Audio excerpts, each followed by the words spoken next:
Good afternoon, students. In today's lecture, we are going to learn about the criticism of the law. Okay, criticism का मतलब है कि आप criticize करते हो. Okay, कोई भी चीज़ों को when you give a negative feedback, then you say it's a criticism. Okay, आप criticize करते हो.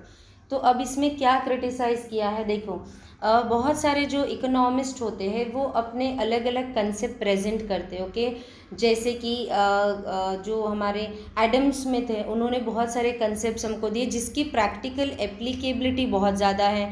अल्फ्रेड मार्शल है, उन्होंने दिया है. केन्स ने दिया है इंटरेस्ट के ऊपर, तो जो बहुत ही इम्पॉर्टेंट थियरी उनकी है. तो ऐसे सब और वो theory which was very helpful for a country to pull out from an depression. तो ऐसे सब थियरीज और कंसेप्ट अपने प्रेजेंट करते हैं. ओके, तो अभी जो ये जो लॉ है जो हमने पढ़ा था, जिसको फर्स्ट इंट्रोड्यूस किया था गुसिन, और उसको फर्दर जो है एलोबरेट किया था वो अल्फ्रेड मार्शल ने एलोबरेट किया था. तो उन्होंने एक हमको एक फंडामेंटल कंसेप्ट के बारे में पढ़ाया था जो कि किस पे फोकस करता है, कंज्यूमर के बिहेवियर पे. ओके, कंज्यूमर के एक बिहेवियर को उन्होंने हमको बताया था कि कंज्यूमर जो है वो अगर कोई भी कमोडिटी को कंज्यूम करता है, जनरली अभी आप देखोगे तो ये सही है कि जब भी हम कोई भी कमोडिटी को बार बार कंज्यूम करते हैं तो हमारा जो यूटिलिटी है, जो हमारा सेटिस्फैक्शन है, उसके लिए क्या हो जाता है, कम हो जाता है. तो ये कंज्यूमर बिहेवियर, ये कंसेप्ट को उन्होंने हमको पढ़ाया था. लेकिन वो कंसेप्ट पढ़ाने के लिए उन्होंने बहुत सारे फैक्टर्स लिए थे. ओके, बहुत सारे फैक्टर्स लिए थे जिनको उन्होंने अज्यूम किया था. क्या किया था, मान के चले थे. बिकॉज ऐसा होता नहीं, लेकिन वो लॉ पढ़ने के लिए if you want accuracy, accurate, तो वो सारी चीज़ें हमको क्या करनी थी, मान के चलनी थी.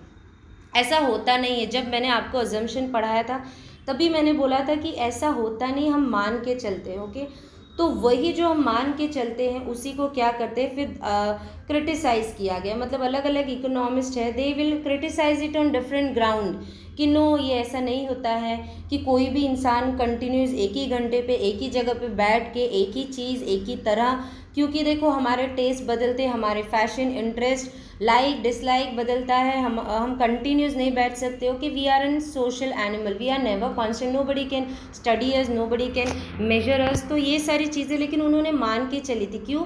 एक वो कंज्यूमर बिहेवियर को पढ़ने के लिए. तो हम ऐसे बोल सकते हैं कि जो कंज्यूमर बिहेवियर उन्होंने पढ़ा है वो बराबर नहीं, it is very much true, universally applicable है. That consumer behaviour which says a person utility, a person's satisfaction diminishes with an every increase in the commodity is very true, and it has an 120% applicability. But he has taken certain assumptions, certain factors to prove that. Okay, now that factor, that assumptions have been criticized on various grounds by different economists. Okay, तो सिर्फ वो assumption को criticize किया. ऐसे नहीं कि हम उस law के concept जो कंज्यूमर बिहेवियर उसको क्रिटिसाइज़ करें, क्योंकि अगर क्रिटिसाइज़ किया जाता तो हम 12th के बुक में, टेक्स्ट बुक में उसको नहीं पढ़ते. क्योंकि अगर आप देखो तो एक इंसान का नेचर ऐसे ही होता है जो 120% एप्लीकेबल है, तो उनके अजम्पशन को क्रिटिसाइज़ किया. Okay, so that criticism will be learning in today's lecture. The law of diminishing marginal utilities criticise on the following grounds, बहुत सारे फैक्टर्स में. तो उसमें सबसे पहला क्या है, अनरियलिस्टिक, मतलब सही नहीं, रियल नहीं है. अनरियलिस्टिक है अजम्पशंस. ओके, उन्होंने जो अजम्पशन दिए थे जैसे कि the law of DMU, diminishing marginal utilities, based on various assumption, जैसे कि homogeneity, same in shape, size, colour, ऐसे सब. तो ऐसा ज़रूरी नहीं है, थोड़ा बहुत तो इधर उधर हो ही जाता है. तो वो बोल रहे थे सब होमोजीनियस ही था, तो ऐसा होता नहीं, लेकिन हम मान के चलते. तो क्रिटिसाइज़ किया गया उसको, होमोजीनिटी को. होमोजीनिटी किसके, प्रोडक्ट को. ओके, क्या कि it may very, it may differ in shape, size, colour, कि it's not like that it could be same. बहुत सारे कमोडिटीज़ है. Okay, fruits and vegetables, you all can say कुछ छोटा कुछ बड़ा, किसी का टेस्ट अलग, किसी का साइज़ अलग है, वही चीज़ है, वही कमोडिटी. ओके, लेकिन उसमें फ़र्क होता है. तो ऐसा ज़रूरी है, लेकिन वो लॉ पढ़ने के लिए हमने अज्यूम किया था. कंटिन्यूटी की, एक कंज्यूमर लगातार बैठ के कंटिन्यू, ऐसा होता नहीं है, लेकिन कंज्यूम, तो उसी को क्रिटिसाइज़ किया है. कॉन्स्टेंसी रहनी चाहिए. ओके, देन रैशनैलिटी रहनी चाहिए. But in reality it is difficult to fulfil all this conditions at a point of time. सही भी बात है कि एक ही टाइम पे ये सारे कंडीशंस को फुलफिल करना ऐसा ज़रूरी नहीं है, तो उसी को क्रिटिसाइज़ किया गया है. Second is cardinal measurement. अभी कार्डिनल मेजरमेंट मतलब न्यूमेरिकल मेजरमेंट, तो उसको भी क्रिटिसाइज किया गया है। क्या बोला है कि जो यूटिलिटी है वो साइकोलॉजिकल कंसेप्ट, तो आप उसको कभी मेजर ही नहीं कर सकते। तो सिर्फ वो लॉ पढ़ने के लिए हमने ऐसा अज्यूम किया था। The law assumes utility can be express cardinally, मतलब हम उसको कार्डिनली मतलब नंबर 1 2 3 ऐसा मेजर करते, जो कि ऐसा नहीं होता। उसको हम ऐड भी कर रहे थे, उसको हम कंपेयर भी कर रहे थे and it is presented through a schedule. हमने टेबल में उसको प्रेजेंट किया था, टोटल यूटिलिटी, मार्जिनल यूटिलिटी, हम उसको ऐड कर रहे थे, कंपेयर कर रहे थे, पढ़ रहे थे, बट ऐसा होता नहीं। In reality cardinal measurement of utility is not possible. आप cardinally you can not measure a psychology of a human being. You can justify, you can say in terms of degree, but you cannot measure in numbers or in mathematical consideration is not possible. Cardinal measurement of utility is not possible because utility is a psychological concept. तो दो ground में criticise किया। पहले तो assumption क्या, homogeneity, constituency, rationality. दूसरा क्या, cardinal measurement. उसके बाद अभी इनडिविजिबल गुड्स। देखो दो तरीके के गुड्स होते हैं, एक तो इनडिविजिबल गुड्स होता है, ओके, एंड दूसरा होता है बल्कि गुड्स। इनडिविजिबल गुड्स ही होते हैं, हम गुड्स को ही पढ़ रहे थे, कंज्यूमर गुड्स को ही कंज्यूम कर रहा था और उस गुड्स से ही हमारी यूटिलिटी जो है वो सेटिस्फेक्शन कम हो रही थी। तो इसमें भी दो तरीके के गुड्स है, एक तो हमारा इनडिविजिबल गुड्स है, दूसरा बल्कि गुड्स है, ओके। तो वो बोल रहे थे कि इनडिविजिबल गुड्स आप डिवाइड ही नहीं कर सकते ना, यूनिट ही नहीं दे सकते, क्योंकि वो डिवाइड ही नहीं हो सकता। तो ऐसे गुड्स को आप कैसे मेजर कर सकते हो, कैसे बता सकते हो कि मार्जिनल यूटिलिटी कम होती है। दूसरी उन्होंने क्रिटिसाइज किया बल्कि गुड्स। बल्कि गुड्स मतलब हैवी गुड्स, जो नॉर्मली मेजॉरिटी जो कंज्यूमर होता है वो एक ही यूनिट परचेस करता है और उससे ही पूरी तरीके से सेटिस्फाइड होता है, okay. The law is not applicable to indivisible goods and bulky goods. जैसे कि बल्कि गुड्स का एग्जाम्पल दिया है रेफ्रिजरेटर, ओके। देन उसके बाद जो कार है, टीवी है, sets etcetera which are normally purchase single unit at a time. इसको आप एक ही टाइम पे परचेज करते हो और अपने वांट्स को जो है वो सेटिस्फाई करते हो। तो यहाँ पे जो इंडिविजिबल गुड्स है या बल्कि गुड्स है वहाँ पे वो एप्लीकेबल नहीं होता, इसीलिए जो बहुत सारे क्रिटिक्स है उन्होंने क्रिटिसाइज किया है उसको, ओके। देन उसके बाद आता है constant marginal utility, okay. Marginal utility जो पैसे की होती है वो कभी कांस्टेंट नहीं होती है, ओके, कभी भी क्योंकि डिफ़र करती है, लोगों के पास कितना पैसा है, वो कैसा है, उसको कैसे पैसे की ज़रूरत है, क्योंकि वो एक साइकोलॉजिकल कंसेप्ट है, तो एक जैसे तो रहेगा नहीं, अलग अलग ही रहेगा, तो कभी वो कांस्टेंट हो ही नहीं सकता, okay. Law assumes that marginal utility of each unit of money remains constant. हमने पढ़ते वक्त ऐसा अज्यूम किया था कि जो जितना पैसे की यूनिट जो मिलती है कंज्यूमर को वो कांस्टेंट है, बट ऐसा होता नहीं। However critics argue the MU of money differs from person to person. सही बात है, हर इंसान की जो मार्जिनल यूटिलिटी है मनी की वो अलग होती है नेचर वाइज। किसी कोई some peoples are satisfied, some peoples are never satisfied, some people need money that's why they not satisfied, some people have lots of money that's why they are satisfied, okay. तो अलग अलग लोग रहते, अलग अलग concept psychology है, तो उसके हिसाब से you can not say that marginal utility of money at any point of time can be constant, okay.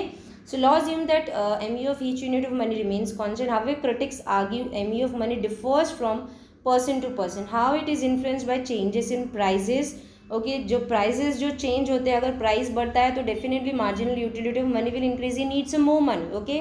Stock of money, he has the money, if he don't has the money, so differs, okay. It cannot be constant, so that's why also this law has been criticized on this ground that marginal utility of money cannot be constant, while as Alfred Marshall he has given an concept which says that law of marginal utility of money remains a constant, okay. Then the fifth is single want, okay. हमारे जो want होते हैं वो एक ही वो बोल रहे थे एक पॉइंट पे आपके सिंगल वांट ही सेटिस्फाइड होना चाहिए। कब, जब हम लॉ पढ़ रहे थे, that time the law use to say that your single want should be satisfied at a point of time, but it is not possible, it may और may not be, okay. it may be possible that you can satisfy your numerical wants at the same time, n number of wants, okay. The law is restricted to the satisfaction of a single want at a point of time. एक time पे एक ही want, ऐसा ज़रूरी नहीं है, ऐसा होता भी नहीं है। How in reality man has to satisfy many wants at a point of time. वो अपने अलग अलग व्हाट विल से एक पॉइंट ऑफ टाइम पे अपने अलग अलग वॉन्ट्स को सेटिस्फाइड कर सकता है। एग्जाम्पल आई गिव, से for example student is sitting in examination hall. अब उस एग्जामिनेशन हॉल में आप बोलो कि उसको सिर्फ पेन की ज़रूरत है या पेपर की ज़रूरत है, ऐसे नहीं। He can have a pen, he can have a pencil, he can eraser, he want to write, he can use different types of pen. तो एक ही टाइम पे अलग अलग वांट्स को अपने सेटिस्फाई कर सकता है in terms of commodities I am seeing. Okay, so I hope you all have understood single want. तो यहाँ पे भी इसको क्या किया गया है, क्रिटिसाइज किया है। The law has been criticise on several grounds by an economist. Okay, फिर वो अपने कुछ प्रेजेंट करते हैं, बट जो कंज्यूमर बिहेवियर है वो तो जो हमने पढ़ा वो सही है। ओके, अभी significance of the law, significance मतलब कि इम्पॉर्टेंट, ये लॉ कैसे इम्पॉर्टेंट है। it has been reduced, okay, in the last year syllabus, in this year syllabus I have not got, till now I have not got any information about the reduction. If I'll get, we'll go through it. जब तक नहीं आता है तब तक हम इसको थोड़ा एक बार सिर्फ go through करते हैं क्या है। okay, significance of law in spite of criticism. law of DMU is very popular and important law, बराबर इकोनॉमिक्स, क्योंकि उसकी यूनिवर्सल एप्लीकेशन मैंने आपको बोला था, इसके वजह से वो इम्पॉर्टेंट है। अभी किसको किसको इम्पॉर्टेंट है, कंज्यूमर को। कैसे, कंज्यूमर अपने मैक्सिमम यूटिलिटी को लिमिटेड रिसोर्सेज के साथ सेटिस्फाई कर सकता है, इसलिए वो लॉ इसके लिए इम्पॉर्टेंट है।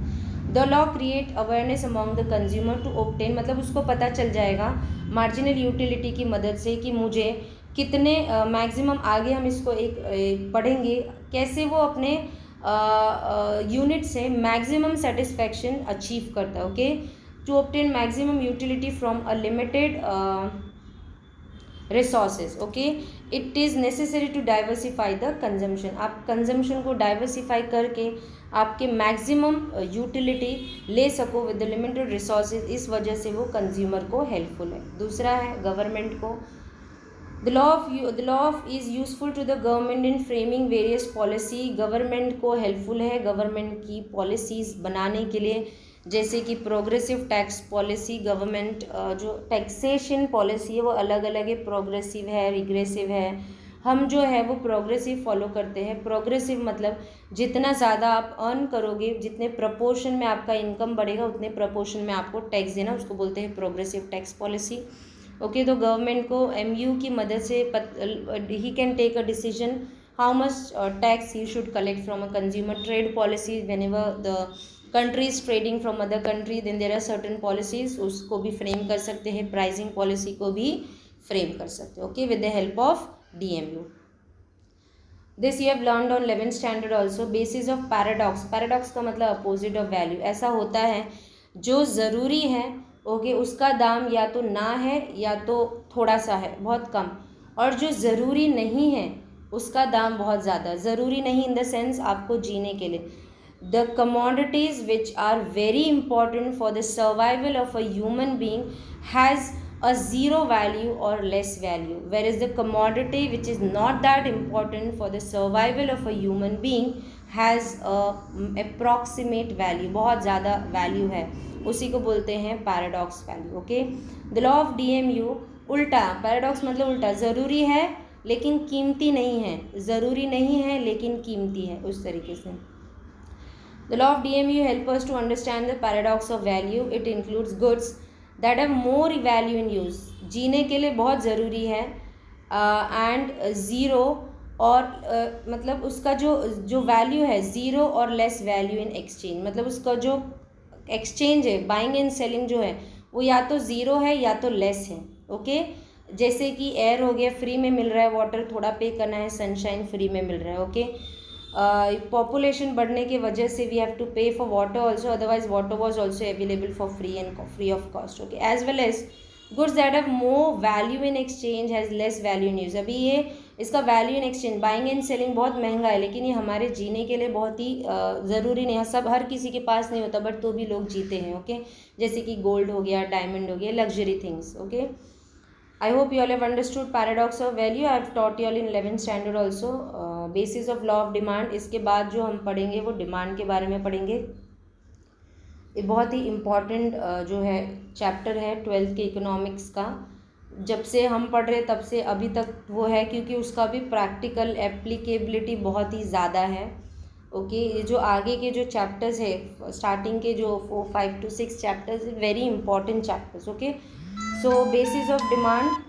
Okay the law of demand is based on diminishing marginal utility, DMU पे बेस्ड है. According to law of demand the quantity demanded of goods. अभी लॉ ऑफ डिमांड क्या बोलता है, जब इसको हम बहुत ही अच्छे से डिटेल में पढ़ेंगे, आप एक थोड़ा सा रफ आइडिया दे देती हूँ कि लॉ ऑफ डिमांड क्या बोलता है कि law the quantity demanded of good rises the price in fall. मतलब अगर डिमांड जो है वो अगर क्वांटिटी जो है अगर हम ज़्यादा, जैसे कि प्राइस बढ़ता है, प्राइस बढ़ेगा, वेट अ मिनट. ओके अगर कोई भी कमोडिटी का प्राइस बढ़ेगा तो उसके लिए हम डिमांड क्या करेंगे, कम करेंगे. ओके और कोई भी कमोडिटी का अगर प्राइस कम होता है तो उसके लिए हम क्या करेंगे, डिमांड को बढ़ेगा.